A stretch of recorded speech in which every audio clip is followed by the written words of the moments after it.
તો આજે આપણે બનાવવાની છે કઢી ખીચડી. તો આ ખીચડી મૂકી દીધી છે. હવે 1-2 સીટી આની કરી લેશું અને હવે કરી નાખીએ આપણે કઢીની તૈયારી. તો આ છાશમાં ચણાનો લોટ દોઈ નાખ્યો છે, મરચાં, લસણ અને મીઠો લીમડો એ લઈ લીધા છે.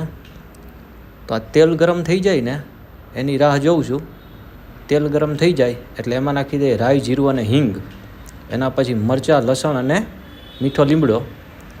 હવે આને થોડી વાર પાકવા દઈએ અને હવે આમાં નાખી દીધી આપણે છાશ ચણાનો લોટવાળી. હવે આને ધીમા તાપે આપણે ઉકળવા દેશું. તો આપણી કઢી મસ્ત ધીમા તાપે ઉકળી રહી છે અને ઓલી બાજુ બની રહી છે ખીચડી. તો આ સીટી વાગી ગઈ. હવે ગેસ કરી નાખશું બંધ અને આ થઈ ગઈ આપણી કઢી તૈયાર. એમાં નાખી દીધી આપણે સમારીને કોથમરી. અહીંયા ખીચડી મસ્ત મજાની પાકી ગઈ છે. તો હાલો કઢી ખીચડી ખાવા માટે થઈને. અને પ્લીઝ લાઇક, શેર અને સબસ્ક્રાઈબ કરવાનું ભૂલતા નહીં.